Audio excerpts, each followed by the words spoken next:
हे guys, नमस्ते and welcome back to our channel. तो guys, मेरा नाम है रीना और आप देख रहे हैं मुझे इंजीनियर्स ट्रेवल ब्लॉग पे। गाइस, आज है 12 जनवरी और दिन है संडे का। तो गाइस, आज की इस वीडियो में हम आपके साथ में रोड ट्रिप शेयर करेंगे जो कि स्टार्ट होगा गुड़गांव से वायो कैंची धाम एंड हम जाएंगे रानीखेत तक। हम इसमें आपको डिफरेंट डिफरेंट प्लेसेस दिखाएंगे जो कि इसमें आप कहाँ स्टे कर सकते हैं, आप कहाँ पर आपको फूड की फैसिलिटीज मिल रही हैं, किस तरीके का है, हम वो सारे रिव्यू भी बीच बीच में थोड़े थोड़े से कवर करेंगे। तो चलिए स्टार्ट करते हैं आज का वीडियो। और अगर आप फर्स्ट टाइम इस वीडियो को देख रहे हैं तो you can consider to subscribe this channel. Guys, good morning और राधे राधे। तो गाइस, आज है 12 जनवरी और आज हम जा रहे हैं रानीखेत और इस टाइम जो है सुबह के 6:30 हो रहे हैं। मीटर भी हमने हमारा 0 कर लिया है। तो ये पूरा का पूरा कंप्लीट रोड ट्रिप है जो कि गुड़गांव से भी आप इसे कंसीडर कर सकते हो और you can consider it from सोना एज वेल। सो अभी हम लोग जो है सोना से निकल चुके हैं। सो गाइज, अभी बज रहे हैं सुबह के 7 और हम जो है इफ्को चौक पर पहुंच चुके हैं और बाहर का जो नज़ारा है वो आप देख सकते हैं। धुंध, हल्की हल्की सी धुंध है और मौसम जो है अभी थोड़ा सा क्लियर है, विजिबिलिटी काफ़ी अच्छी है। सो गाइस, अभी हम लोग आ चुके हैं। सो गाइस, सरायका मेगा को हमने अभी क्रॉस कर दिया है। सुबह के 7:32 हो रहे हैं। यहाँ से टोटल अगर मैं डिस्टेंस की बात करती हूँ तो यहाँ से जो है अभी 341 किलोमीटर दिखा रहा है डिस्टेंस और 8 आवर्स 56 मिनट का टाइम हुई हमें लगने वाला है पहुँचने में। और ये कम्प्लीटली डिपेंड करता है कि वेदर कैसा है, ट्रैफिक कैसा है। तो चलिए मैं आपको बाहर का दिखाती हूँ, बाहर का व्यू। सो गाइस, वेदर बिल्कुल क्लियर है, विजिबिलिटी बहुत अच्छी आ रही है इस टाइम पे और मेरे हस्बैंड को कोई प्रॉब्लम नहीं है गाड़ी चलाने में, बिल्कुल सही दिख रहा है। हमारे कान्हा जी की कृपा है कि बिल्कुल क्लियर वेदर है, क्योंकि कल ब्रॉडकास्ट में बताया था कि फॉग हो सकता है। आज मौसम बहुत ही क्लियर है और मेरा गला बैठा हुआ है, इससे ज़्यादा बहुत मत। तो आज का ब्लॉग रीना की कंटिन्यू करें। सो गाइस, अगर आप ट्रैवल से रिलेटेड वीडियोस देखने के लिए इंटरेस्टेड हैं तो you can consider this channel to subscribe. और इससे पहले जो है हमारा एक और चैनल था ट्रैवल स्क्वाड के नाम से, जिसको यूट्यूब ने डिलीट कर दिया है। सो अभी तक हमने सारी वीडियोस वहीं अपलोड किए थे। अब हमारे पास जो बची क्लिप्स थी वो हमने हमारे इस चैनल के ऊपर अपलोड कर दी है। सो ये चैनल जो है जिसपे हम अभी कंटिन्यू कर रहे हैं अपने सारे ब्लॉग्स, ये मेरे हस्बैंड का कुकिंग चैनल था। So due to less time वो कुकिंग चैनल हमने कन्वर्ट किया धीरे धीरे अपने ब्लॉग्स के अंदर। सो अभी इस पे कुकिंग के वीडियोस भी हैं और still he is uploading his new recipes ideas on that channel. So अगर आप कुकिंग के लिए भी इंटरेस्टेड है तो भी आप हमारा चैनल सब्सक्राइब कर सकते हैं। अगर आप ट्रैवल ब्लॉग्स देखना चाहते हैं तो भी आप ये चैनल सब्सक्राइब कर सकते हैं। गाइस, वेदर एकदम क्लियर है, सूरज भी आ चुका है, सन देवता हमारे सन देवता सूरज देवता हमारे आ चुके हैं। और सामने जो बोर्ड है यहाँ पे लिखा है, अगर आप लेफ्ट जाते हैं तो अलीगढ़ और सीधे अगर आप जाते हैं तो मेरठ और हरिद्वार के लिए रास्ता जा रहा है। अब हमें आगे से जो है हापुड़ के लिए मुड़ना है। सो गाइस, अभी हमने हापुड़ के लिए टर्न ले लिया है। अभी 28 किलोमीटर ऑलमोस्ट यहाँ से हापुड़ है और यहाँ पे जो है विजिबिलिटी थोड़ी सी कम हो गई है, फॉग थोड़ा सा दिख रहा है गुड़गांव साइड में और दिल्ली की साइड में, जहाँ से गुड़गांव और दिल्ली जो कनेक्टेड है वहाँ उस साइड पे फॉग थोड़ा कम। सो गाइस, दिल्ली के बाद अब ये हमारा भारतीय राष्ट्रीय प्राधिकरण का पहला टोल आ चुका है, छिजारसी पी प्लाजा। और ये नेशनल हाईवे है तो हमारा एनुअल पास है जो 3000 वाला, वो इस पे एप्लीकेबल है। यहाँ से नैनीताल का डिस्टेंस जो है वो है 217 और बरेली का डिस्टेंस जो है यहाँ से 214 किलोमीटर है और हापुड़ अभी यहाँ से 21 किलोमीटर है। सो गाइस, जैसे ही आप टोल से आगे निकलते हैं यहाँ रास्ते में पड़ता है Shiva tourist dhaba and just next to it आपको मिलेगा मैकडी। और इस रोड पे ना खाने पीने के बहुत सारे ऑप्शन हैं। गाइस, जैसे जैसे हम आगे बढ़ रहे हैं फॉग वैसे ही थोड़ा थोड़ा बढ़ता जा रहा है, बट ये सभी भी विजिबिलिटी काफी अच्छी है। गाइस, हापुड़ के लिए जो कट है वो अभी निकल चुका है और एक और शिवा ढाबा जो है आ रहा है 248, मुरादाबाद 114 और लखनऊ है 461, क्योंकि नैनीताल का भी यही रूट है। भीमताल, नैनीताल, कैंची धाम, जो या आदि कैलाश, मतलब यही रास्ता है, मेन रास्ता यही है। और नैनीताल तक तो हमें इसी रास्ते से जाना पड़ेगा। और रानीखेत नैनीताल से थोड़ा सा ऊपर पड़ता है, लगभग 60-65 किलोमीटर ऊपर जाना है हमें। यदि आप नैनीताल का या कैंची धाम का रोड ट्रिप सर्च कर रहे हैं तब भी आप मेरे साथ रह सकते हैं, क्योंकि ये ऑलमोस्ट 300 किलोमीटर तो हम सेम रूट है, उसके बाद हमारा रास्ता चेंज होता है। तो फ्रेंड्स, मैंने जस्ट हापुड़ क्रॉस किया है और जो पहला बड़ा ढाबा आया वो सेवा ढाबा। काफ़ी बड़ा ढाबा है ये। सेवा ढाबा तो हर रूट पे मिलता है, जितने रूट में कवर करता हूँ, हरिद्वार हो चाहे आगरा हो चाहे वो चंडीगढ़ हो, हर एक रूट पे सेवा ढाबा आपको मिल जाएगा। इस तरीके का है, बहुत सारी पार्किंग है यहाँ पर और बहुत काफ़ी बड़ा ढाबा है ये। सो गाइस, अब हम आ चुके हैं हमारे दूसरे टोल पे। सो ये है ब्रिज घाट टोल। सो गाइस, ब्रिज घाट टोल जो है हमारा वो क्रॉस हो चुका है और वेदर कुछ ऐसा ही है। इस गढ़मुक्तेश्वर जस्ट अभी हमने क्रॉस किया है और अभी बज रहे हैं 9:03 और आगे का जो मौसम है, वेदर जो है वो है। और अगर मैं बात करूं टोटल टाइम आवर्स की तो अभी 6 घंटे 33 मिनट का रास्ता भी दिखा रहा है और 226 किलोमीटर का डिस्टेंस। अब ये हमारे इस रूट का तीसरा टोल आ गया है जिसका नाम है Jaya toll plaza. Zoya toll plaza. अभी जो है हमने जोया टोल प्लाजा जो है उसको क्रॉस कर लिया है। और अगर मैं टाइम की बात करूं तो अभी हो रहे हैं 9:24 और 5 घंटे 56 मिनट अभी दिखा रहा है हमें आगे का जो हमारा रूट है उसमें, वहाँ डेस्टिनेशन तक प्रॉपर पहुंचने में, और 229 किलोमीटर का डिस्टेंस है। सो गाइस, अब हम आ चुके हैं सीएनजी पेट्रोल पंप पे। ठंड बहुत ज्यादा है, जैसे गाड़ी से उतरते वैसे ही कुकड़ी जम जाती है सबकी। तो फ्रेंड्स, गुड़गांव से निकले हुए 203 किलोमीटर हो गए हैं और हमने दूसरी बार सीएनजी फिल कर लिए। एक बार मैं गुड़गांव से अपनी सीएनजी लेके चला था और मुरादाबाद से लगभग 25 किलोमीटर पहले हमने दोबारा सीएनजी ले लिया। सो गाइस, जो हमारा रोड ट्रिप का एक्सपेंस रहेगा वो हम इस वीडियो के एंड पे आपके साथ में शेयर करेंगे, जिसमें हमारा टोल और अदर एक्सपेंसेस क्या लगे हैं गुड़गांव से लेकर रानीखेत तक के, वो सारा हम इस वीडियो के एंड में शेयर करेंगे। एंड कंप्लीट ट्रिप का जो पैकेज है वो हम हमारी लास्ट वीडियो में शेयर करेंगे। तो बने रहिएगा हमारे साथ इस वीडियो में लास्ट तक। और अगर अभी तक आपने हमारे चैनल को सब्सक्राइब नहीं किया है तो do like, share and subscribe our channel. तो लगभग 4 किलोमीटर आगे यहाँ पर 3 रास्ते पड़ते हैं। एक तो बिलासपुर होके जाता है जो हाईवे है, थोड़ा डिस्टेंस जाता है। दूसरा जाता है बाजपुर होके और एक जाता है काशीपुर होके। तो हम जाने वाले हैं बिलासपुर होके, क्योंकि ये चौड़ा रोड है। ये बिलासपुर वाला है, थोड़ा लंबा है मगर हाईवे है। ये बाजपुर वाला है, इस पर ट्रैफिक बहुत ज्यादा मिलता है, गांव वगैरह पड़ते हैं। और ये काशीपुर वाला है, ये भी हाईवे है मगर इससे थोड़ा सा दूर पड़ेगा हमें। तो सबसे बेस्ट रूट यही है रानीपुर जाने का।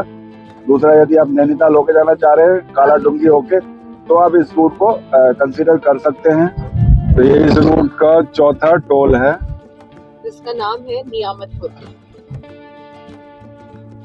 और अभी तक के सारे टोल जो भी हैं हमारे एनुअल पास से जा रहे हैं। तो आगे ये रास्ता पड़ा है, एक रामपुर चला गया है, एक राइट साइड बरेली चला गया है और हम जाना है रुद्रपुर वाले रोड पे। हमने रुद्रपुर का रोड पकड़ लिया है। ये पिछली बार जब हम आए थे पिछले साल, तब ये बन रहा था, यहाँ पर पूरा डेवलपमेंट चल रहा था। अभी अब ये पूरा डेवलप हो चुका है और ये रास्ता भी देखिए कितना अच्छा है, स्मूथ है, काफी वाइड है। हाँ, और आगे एक बोर्ड भी लगा हुआ है, मैं आपको बोर्ड दिखाता हूँ। नैनीताल यहाँ से देखेंगे तो 127 है और काठगोदाम 92, रुद्रपुर है 45। यदि आप ट्रेन से आते हैं तो आप काठगोदाम तक ट्रेन से आ सकते हैं, वहाँ से आपको बस वगैरह लेनी पड़ेगी या टैक्सी लेनी पड़ेगी। और यदि आप एरोप्लेन से आते हैं तो उसके लिए आपको पंतनगर एयरपोर्ट तक आपको एरोप्लेन भी मिल जाएगा। उसके बाद आपको टैक्सी या बस लेनी पड़ेगी। और यदि आए तो ये बेस्ट रूट है। यदि आप अपनी कार से आ रहे हैं तो ये बेस्ट रूट है। और ये बढ़िया रास्ता है। यदि आप नैनीताल वगैरह पूरा कवर करके आना चाह रहे हैं तो आप दूसरे रास्ते से भी जा सकते हैं और इधर से भी नैनीताल जा सकते हैं। आप यदि इधर से नैनीताल जाना चाह रहे हैं तो इधर से भी नैनीताल जा सकते हैं। तो इस रूट का ये 5वां टोल है और राष्ट्रीय राजमार्ग है, तो इस पे भी हमारा एनुअल पास चल जाएगा।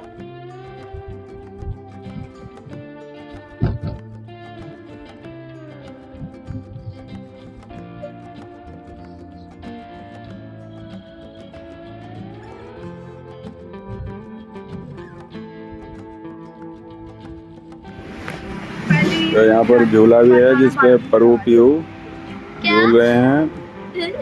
कैसा लग रहा है? अच्छा। और परू पीहू ने अपना खाना भी ऑर्डर कर दिया है। मैं तो हमेशा मैगी खाती हूँ। क्या ऑर्डर किया तूने? मैगी। और परू ने छोले भटूरे ऑर्डर किए हैं। अब मम्मी ने आलू के पराठे।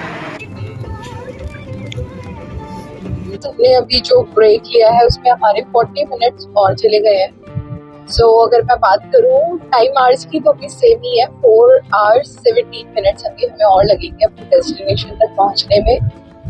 और यहाँ से 141 किलोमीटर का डिस्टेंस जो है वो दिखा रहा है मैप में। इसके अलावा जिस रेस्टोरेंट पे अभी हम रुके थे उसका नाम है पंजाबी होटली। और हमने बीच में अभी तक इसीलिए कोई ब्रेक भी नहीं लिया था कि हम सोच रहे थे डिस्टेंस बहुत ज्यादा है तो वो हम जल्दी से जल्दी कवर करें, क्योंकि कहीं पे तो फॉग बहुत ज्यादा था और कहीं पे था ही नहीं। तो अभी जो है इस साइड पे जहाँ पर हम अभी हैं यहाँ पर धूप बहुत अच्छी आ रही है और अब तो लाइट गर्मी भी लगने लग गई है। और पीछे जहाँ शिवा ढाबा था वहाँ पे तो हमें इतनी ठंड लग रही थी कि एकदम से कपकपी छूट रही थी। नैनीताल 94, काठगोदाम 60 यहाँ से।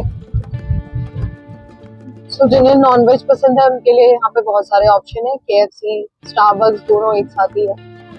तो गाइस अभी तक ना जब हम सुबह निकले थे तो मुझे लग रहा था कि स्वेटर के साथ वो जैकेट भी ना जो है वो भी कम पड़ रही थी, मतलब इतनी ठंड लग रही थी। और अब जैसे हमने बिलासपुर क्रॉस किया और जिस रेस्टोरेंट पे हम रुके थे उसके बाद हमने तुरंत बैठते हुए मैंने सिर्फ जैकेट पहन ली कि आगे का मौसम नहीं पता है, बट स्टिल अब यहाँ पे इतनी अच्छी धूप हो रही है कि अब हमें गर्मी लगती है।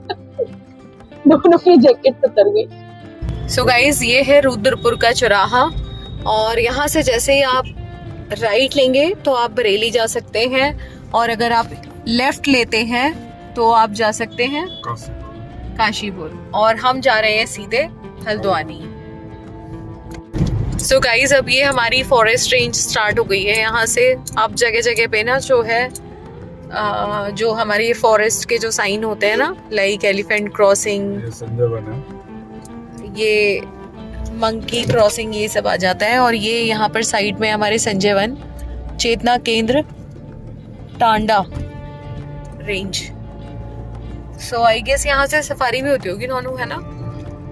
सफारी के लिए ले जाते होंगे। देखो ये देखो यहाँ पे लिखा है ना, ड्राइव स्लोली एलिफेंट क्रॉसिंग। सो जब फॉरेस्ट रेंज के अंदर जब हम आ जाते हैं ना तो यहाँ पे जो होता है रात के टाइम पे स्पेशली जब क्राउड कम होता है ना तो उस टाइम पे जो है जो भी एनिमल्स है ना वो ऑन रोड आ जाते हैं। गाइस रानीखेत यहाँ से 92 किलोमीटर रह गया है। काठगोदाम जो है यहाँ से 9 किलोमीटर है। तो अभी बज रहे हैं 12:33। 90 किलोमीटर्स 92 किलोमीटर्स के आसपास का डिस्टेंस रहता है यहाँ से रानीखेत का और 3 घंटे 29 मिनट का समय जो है अभी आगे का दिखा रहा है।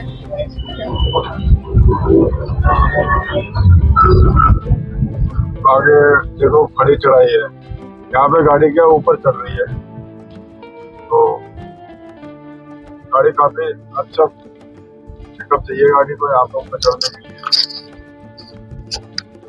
और नज़ारे सारे और मोड़ भी बहुत शार्प मोड़ है, हम देख सकते हैं। जगह जगह शार्प मोड़ आ रहे हैं।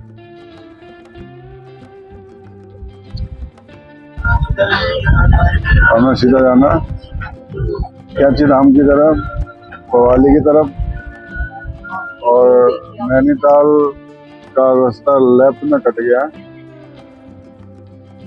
क्योंकि एक और रास्ता लेफ्ट से मुड़ गया है। हाँ, और ये भी अब कैंची धाम रोड चल रहा है इसमें।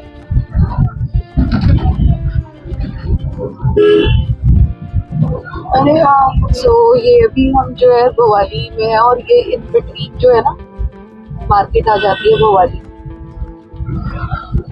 ये वही आ गया कैंची धाम वाला नैनीताल। पीछे तो यहाँ से इधर है रानी खेत इधर। गाइस अभी हमने भवाली को जस्ट क्रॉस किया है। अब भवाली रेंज के आगे जो है ये रोड जो है हमारा आगे कैंची धाम और रानी खेत दोनों के लिए जा रहा है। तो अब यहाँ से जो है 44 किलोमीटर दिखा रहा है और 1 घंटा 40 मिनट का समय दिखा रहा है। सो गाइज ये सारा कैंची धाम का है मार्केट,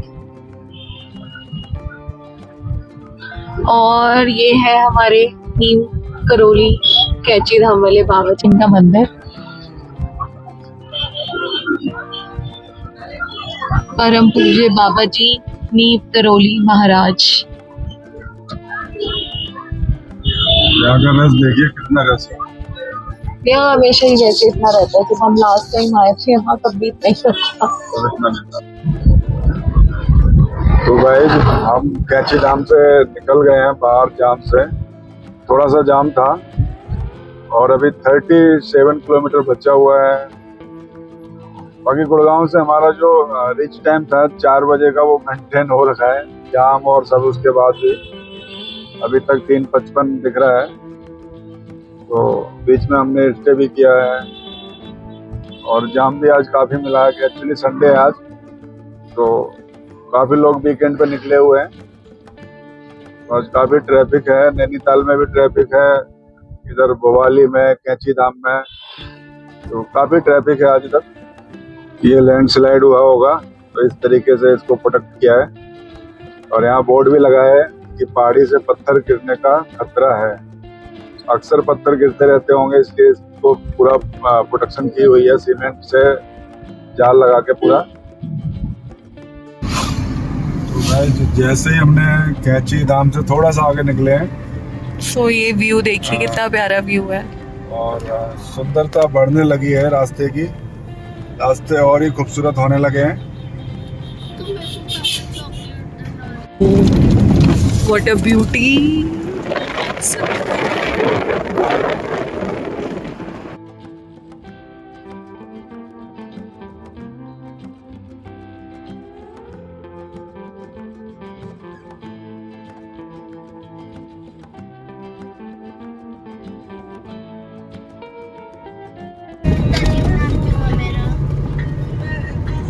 तो सुंदर है।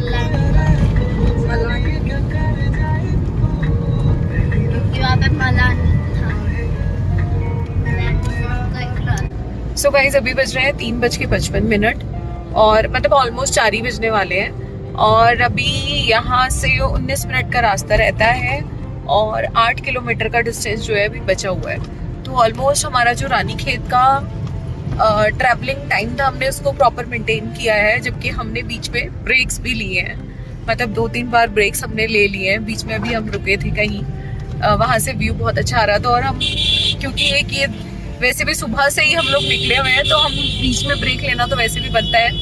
तो उसके बाद भी फिर भी हम ये कहेंगे कि हम ऑन टाइम आ गए हैं यहाँ पर। और अब हम आगे जाके जो है अपने स्टेज और होटल्स को फाइंड आउट करेंगे और जिसमें रहेंगे उसका प्रॉपर वीडियो जो है इसके बाद आने वाला है हमारे चैनल के ऊपर। तो चैनल को जरूर सब्सक्राइब कर लीजिएगा। सो गाइज हमारा जो कंप्लीट रोड ट्रिप रहा है आज का, अगर मैं बात करूं, अगर आप आ रहे हैं ऐसे सोना से, तो टोटल ट्रैवल टाइम की अगर मैं बात करूं तो आपको, अगर आप सोना से सुबह निकले हैं 6 बजे, तो लगा लीजिए हम अब पहुंचे हैं, तो ऑलमोस्ट आपके 8.5 घंटे का टाइम जो है इसमें जाएगा। और अगर आप चलते हैं गुड़गांव से रानीखेत के लिए, तो टोटल आपका जाएगा 8 घंटे का टाइम। और अगर आप दिल्ली से आ रहे हैं रानीखेत के लिए, तो 7 से 7.5 घंटे आप लेकर चलो। बाकी आज जो हमें टाइम लगा है टोटल ऑलमोस्ट 8:30 से 9 घंटे का, क्योंकि हम उसमें 1 घंटे का हमने ब्रेक भी लिया है। हम बीच में 2 से 3 जगह रुके हैं और बीच में हमें ट्रैफिक भी मिला है कैची धाम में। तो हमारा टोटल टाइम ओवरऑल बराबर ही, हाँ, 10 घंटे के आसपास आप मान के चलो कितना लगा है हमारा। जब हम सुबह चले थे ना सोना से, तो मैप में दिखा रहा था कि हमें इतना इतना टाइम लगेगा। हालांकि हमें इतना टाइम नहीं लगता अगर हम कंटिन्यू आते और हम सिर्फ एक ही बार बीच में हमने ब्रेक लिया होता, लेकिन हमने ब्रेक भी कई बार लिया है। 2 से 3 बार हम रुके हैं, बीच बीच में ट्रैफिक भी मिला है हमें, तब जाके हमें वो पूरा ओवरऑल सारा टाइम लगा। अदरवाइज अगर हम सीधे सीधे आते हैं तो 8 साढ़े 8 घंटे बहुत है। तो ये था हमारा आज का कंप्लीट रोड ट्रिप। बात करते हैं हमारे टोटल एक्सपेंस की। तो जैसे कि आपको पता है हम सोना से चले थे, तो सोना से यहाँ तक अगर हम आए हैं, हमारी सीएनजी कार है, तो हमने जो सीएनजी और पेट्रोल अगर मैं दोनों इंक्लूड करती हूँ तो टोटल 1700 से 1800 रुपए के आसपास हमारा जो एक्सपेंस लगा है। और अगर हम बात करते हैं टोल की, तो टोल को, हमारा जो टोल है वो तो एनुअल पास से कटा है, और अगर हम एवरेज भी लेकर चलते हैं तो 600 के आसपास 6 टोल का जो अमाउंट है आप वो लगाते हो, तो 2000 नहीं सॉरी 2400 रुपए के आसपास जो है ओवरऑल सारा एक्सपेंस हुआ है। मतलब सोना से लेके यहाँ तक आने का हमारा टोटल ओवरऑल एक्सपेंस जो है वो 2400-2500 के अराउंड में हुआ है। बाकी आप कुछ रुकते हैं खाते हैं तो वो अलग से एक्सपेंस होता ही है।